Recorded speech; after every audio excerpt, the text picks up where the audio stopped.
Putri Diana ternyata harus lulus tes sebelum menikahi Pangeran Charles.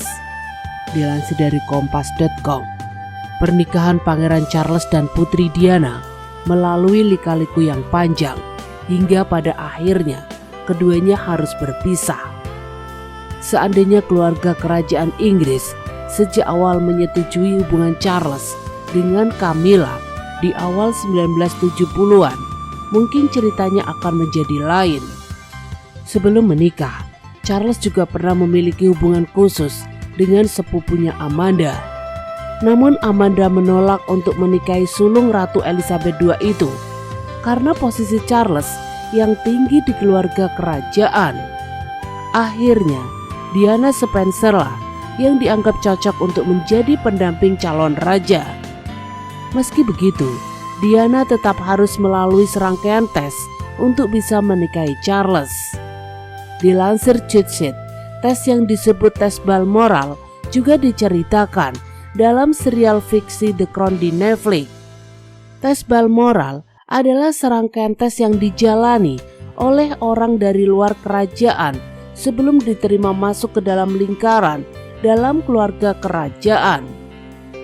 Pemeran Pangeran Philip dalam The Crown musim 3 dan 4, Tobias Menzies, mengatakan kepada Cosmopolitan UK, tes Balmoral adalah semacam tes etiket yang menurutnya sedikit aneh dan tidak terbaca. Di kehidupan nyata, Diana memang bisa lulus tes tersebut. Namun bergabung dengan keluarga kerajaan ternyata tidak membuatnya bahagia. Nah, pertanyaannya, apakah tes Balmoral itu benar ada? Dilansir Harper Bazaar, Kastil Balmoral yang terletak di Royal Desert Aberdeenshire sudah menjadi milik keluarga kerajaan selama lebih dari 1 abad. Kastil tersebut dibeli oleh Ratu Victoria dan Pangeran Albert pada 1852. Saat ini, Balmoral dikenal sebagai rumah musim panas Ratu Elizabeth II. Setiap tahunnya, ia dan Pangeran Philip berkumpul bersama anggota keluarga kerajaan lain di Kastil Balmoral tersebut.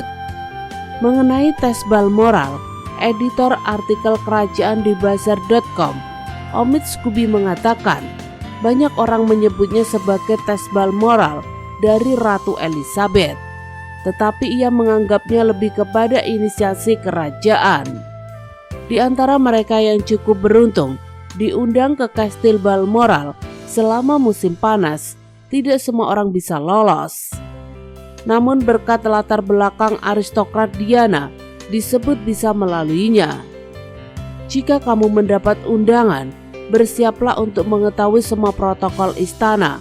Siapkan banyak poin pembicaraan, pakaian khusus untuk setiap kesempatan, dan yang terpenting, bersikaplah yang terbaik. Etiket sosial adalah sebuah keharusan.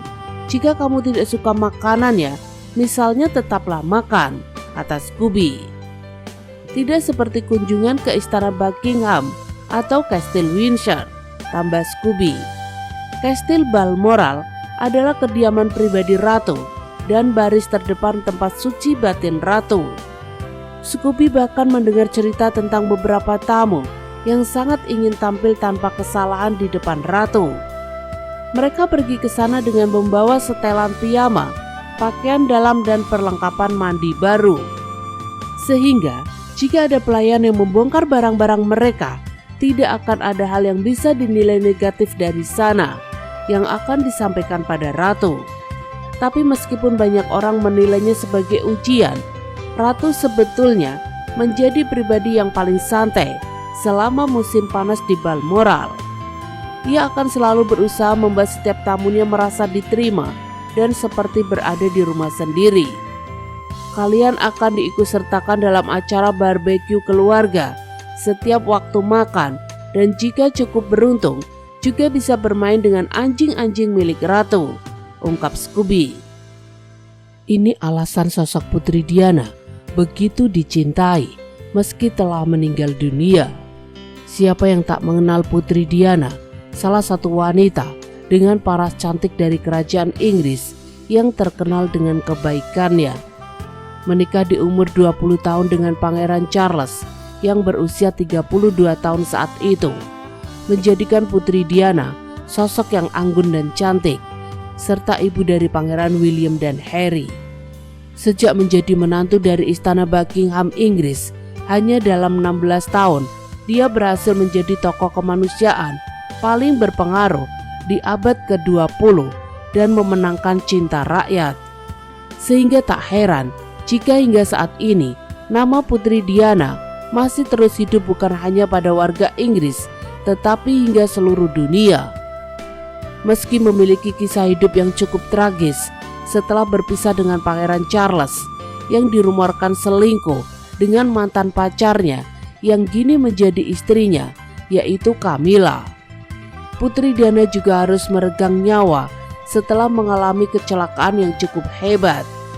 Meski begitu, cinta dan kasih sayang Putri Diana selalu membekas di hati bukan hanya orang-orang yang mengenalnya, bahkan hingga orang-orang yang memang mengagumi salah satu tokoh penting dari kerajaan Inggris ini. Lalu apa saja alasan mengapa Putri Diana begitu sangat dicintai meski telah meninggal beberapa tahun yang lalu? Berikut penjelasannya. Putri Diana banyak kegiatan amal sehingga akhir hidupnya dibandingkan orang lain. Dia terlihat dalam berbagai proyek termasuk pencegahan kelaparan, perlindungan hewan, penelitian kanker, kesadaran kesehatan mental, dan banyak masalah lainnya. Dia berkeliling dunia mengunjungi rumah sakit dan banyak di antaranya menjadi tempatnya untuk berbagi sedikit hartanya. Dia tidak segan untuk bekerja dengan para tunawisma atau pecandu narkoba dan menemukan tempat di hatinya untuk semua orang. Dalam salah satu wawancaranya, Putri Diana berkata, "Saya memimpin dari hati, bukan kepala. Seseorang harus pergi ke sana dan mencintai orang dan menunjukkannya, dan ini dibuktikan Diana." Saat mengunjungi rumah sakit, dia akan duduk di tempat tidur pasien dan berpegangan tangan. Banyak yang terkejut karena itu belum pernah terjadi sebelumnya. Tetapi bagi Putri Diana, itu adalah hal yang biasa dilakukan. Dia menjabat tangan orang tanpa menggunakan sarung tangan dan berpelukan dengan anak-anak. Dalam perjalanannya ke Bosnia, Putri Diana bersikeras untuk mengunjungi pemakaman tempat dimakamkan korban perang. Putri Diana adalah sosok yang selalu berusaha mengarahkan perhatian pada masalah-masalah penting. Dia adalah orang yang mulai perbincangan terbuka tentang kesehatan mental yang saat itu masih menjadi topik yang tidak banyak dibicarakan. Dalam salah satu wawancaranya, dia berbagi pengalamannya sendiri ketika dia berbicara di depan umum tentang perjuangannya melawan bulian, depresi, dan menyakiti diri sendiri. Putri Diana memiliki pendapatnya sendiri tentang cara membesarkan anak-anaknya dan bertentangan dengan banyak aturan kerajaan. Pertama, para bangsawan tidak boleh menghabiskan banyak waktu dengan anak-anak mereka yang biasanya memang memiliki pengasuh anak. Setelah menjadi seorang ibu, Putri Diana membuang aturan itu. Dia akan menghabiskan waktu sebanyak mungkin dengan putra-putranya, William dan Harry. Putri Diana menyesuaikan jadwalnya dengan jadwal mereka. Dia akan membawa mereka ke sekolah dan kembali pulang bersama. Putri Diana berhasil memecahkan kebekuan dan memulai percakapan dengan orang lain. Dia seorang bangsawan, tetapi dia memiliki kemampuan untuk membuat siapapun yang diajak bicara merasa istimewa. Putri Diana tidak suka memakai sarung tangan karena kontak pribadi penting baginya dan merupakan cara untuk mengekspresikan belas kasihnya. Dirinya sangat pemalu tapi karismatik dan ramah kepada semua orang, dan itu dengan cepat membuat orang jatuh cinta padanya.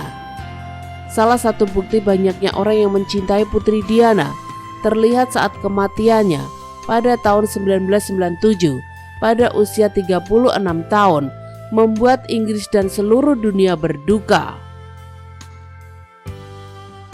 Terima kasih telah menonton video kami. Jangan lupa subscribe-nya ya guys.